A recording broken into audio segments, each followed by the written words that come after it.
Hello. Today we're going to take a look at AndBible, which I believe is the best open source, free, offline, and online Android Bible study app that you can use.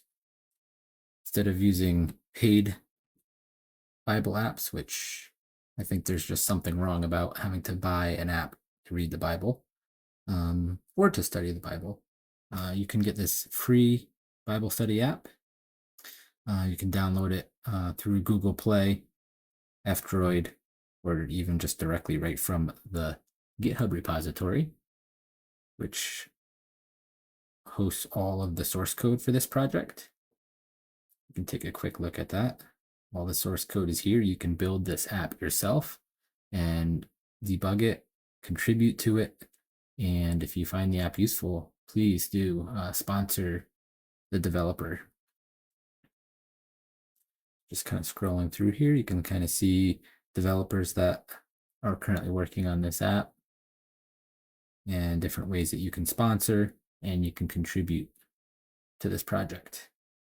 Let's go ahead and download this app and try it out. So here on the releases page, we can see the latest release is a pre-release, which we'll go ahead and give a try. Has some nice new features that we'll take a look at. So we'll download the app. Now notice there's two different apps here. One is AndBible Production and one is a calculator production. The calculator app is the exact same app, except it looks like a calculator on your phone in case you're in a restricted country. So we'll go ahead and just download the production app. Quick download, we'll open it up and install this.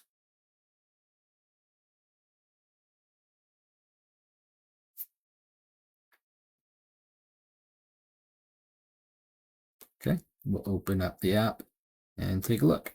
So once you open it for the first time, you're given a little bit of a wizard here on how to download some documents, because the Bible app can support other documents other than Bibles. It can support commentaries.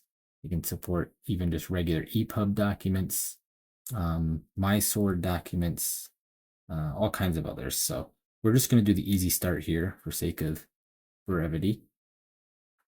And this will give us kind of a quick, easy way to just download some default app or documents.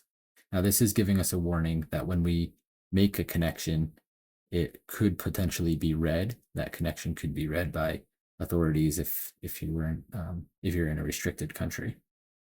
But we're okay here. We'll go ahead and allow notifications, and we can see that a few apps or documents are being downloaded. King James, NASB, Treasury of Scripture Knowledge, Strong's, Greek, and Hebrew.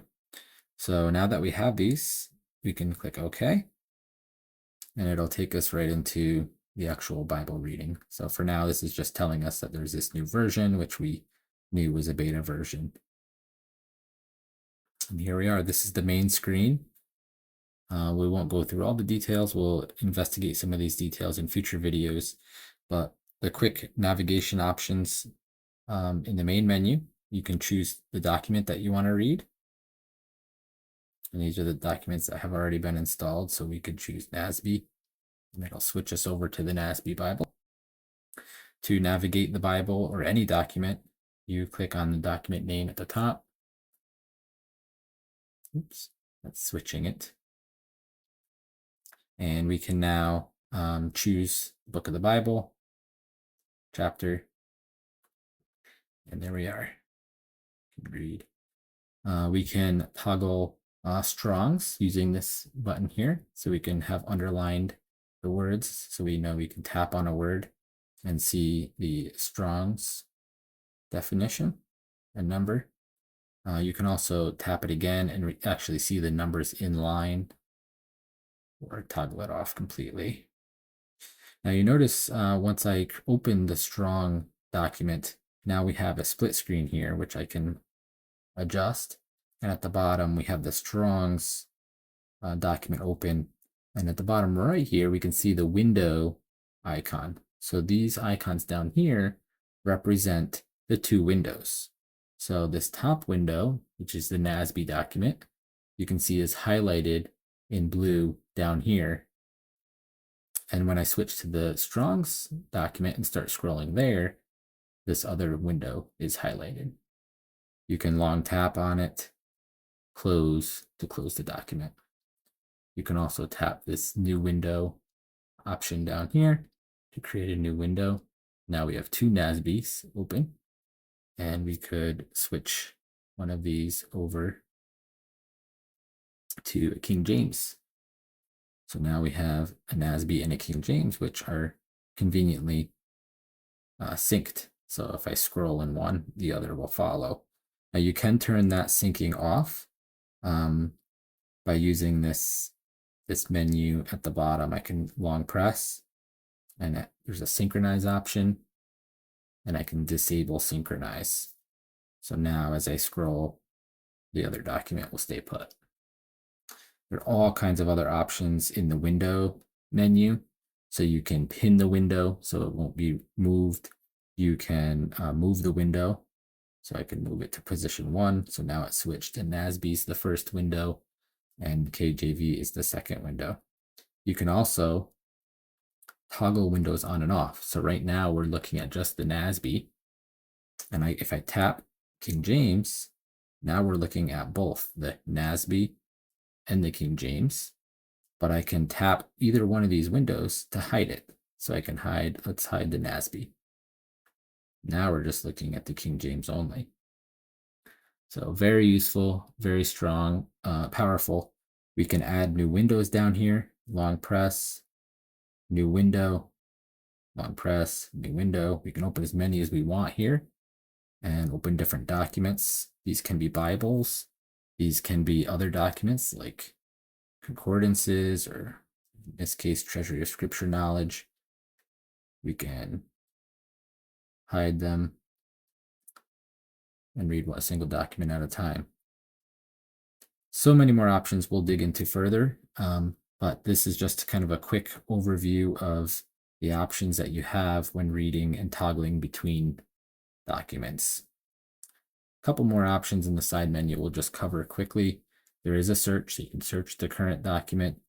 There's bookmarks, which you can view your bookmarks that you have taken so far, which is very easy. You just tap on a verse and you can add a note, add a bookmark, etc. You can also tap and hold on an individual word, and you can bookmark that word, the selection, or multiple verses. You can view your reading history. There's study pads in here, which are kind of like notes where you can link verses into and take notes on specific topics. You can share study pads with other users by exporting it. There's some reading plans, and you can always download more documents. There's a plethora of documents in here. You can search for documents. You can search by the type of document. Maps are available. You can always click on the document to see some more information about them before downloading them. You can also add your own documents. Using this, you can load documents from files and import documents.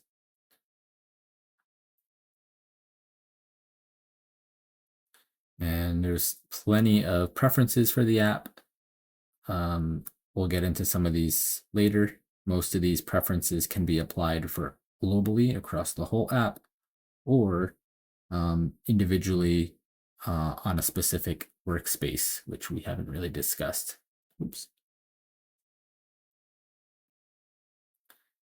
And lastly, before we wrap things up here, there is device synchronization, which is very handy. If you use AndBible on multiple devices, you can sync your bookmarks and workspaces, study pads, labels, etc. through different backend services like Google Drive, or even better yet, a locally hosted Nextcloud server.